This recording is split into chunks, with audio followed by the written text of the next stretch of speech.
In this video, we will be solving questions 4, 5, and 6 from exercise 1B in book 2. First, I will read the statement of question 4.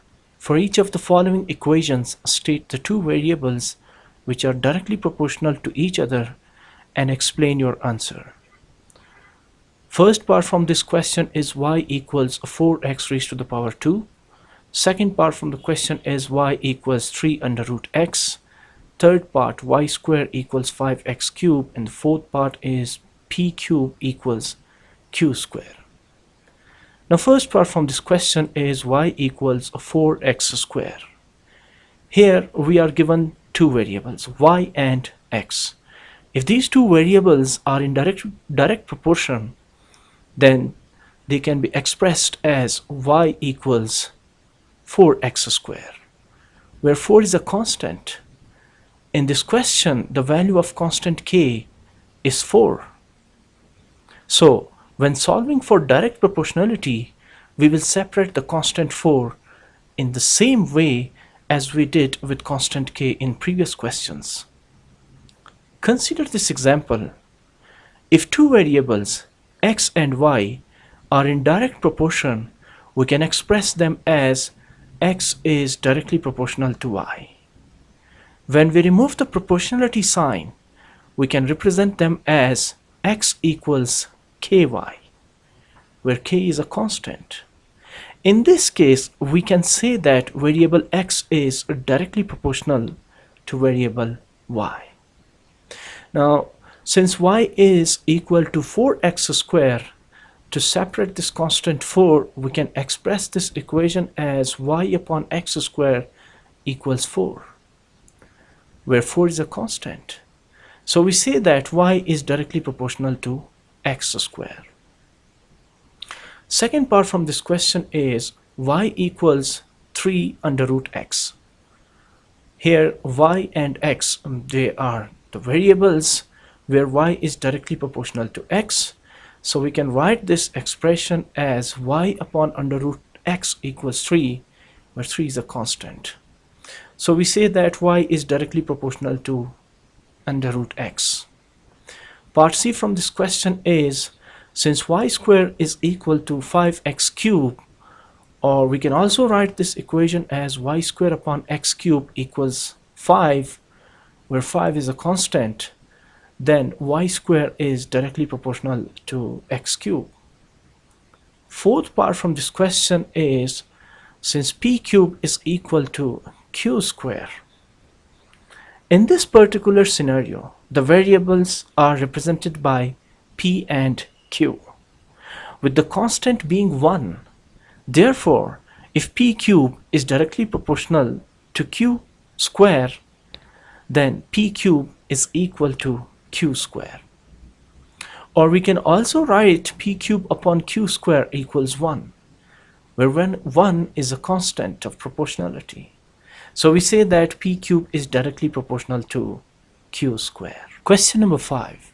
If z square is directly proportional to x cube and z equals 8 when x equals 4, find the value of z when x equals 9. Since z square is directly proportional to x cube, then z square equals kx cube, where k is a constant. Now, when z equals 8 and x equals 4, let's find the value of constant k by putting these two values z and x in this equation. Z square equals kx cube. So this equation becomes 8 square equals k times 4 cube. Now 8 square equals 64 and 4 cube equals 64. Now the 64 is a perfect squared number as well as a perfect cube number. To find k, I will write this equation as 64 upon 64 equals k. 64 divided by 64 is equal to 1, so the value of constant k is 1. Now, when x equals 9, let's find the value of z. So, I will take this equation z square equals kx cube, and I will substitute x equals 9 and k equals 1 in this equation to find the value of z. So this equation becomes z squared equals 1, which is the value of k, multiplied by x cubed becomes 9 cubed because x is equal to 9. Now 9 raised to the power 3 is equal to 729, and 729 times 1 is equal to 729. Now 729 is a perfect squared number. If we take the square root of z squared and 729, we get z equals positive negative 27, which is the required value of z when x is equal to 9. Question number 6. If q is directly proportional to p minus 1 whole square and q equals 20 when p equals 3, find the value of p when q equals 80. First, q and p minus 1 whole square, they are in direct proportion. So, since q is directly proportional to p minus 1 whole square, then q equals constant k into p minus 1 whole square, where k is a constant. Now, we have q equals 20 and p equals 3. If we substitute these two values in this equation, q equals k into p minus 1 whole square, we can find the value of constant k. So, by substituting these two values in this equation becomes 20 equals k into 3 minus 1 whole square. Now, subtracting 1 from 3, this equation becomes 20 equals k into 2 square.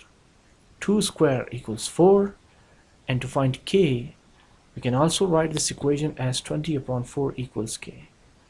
Since 4 times 5 equals 20, so the value of constant k is 5. Now, let's find the value of p when q equals 80. So I will substitute q equals 80 and k equals 5 in this equation. Q equals k into p minus 1 whole square. This equation becomes 80 equals 5 into p minus 1 whole square, or we can also write this equation as 80 divided by 5 equals p minus 1 whole square.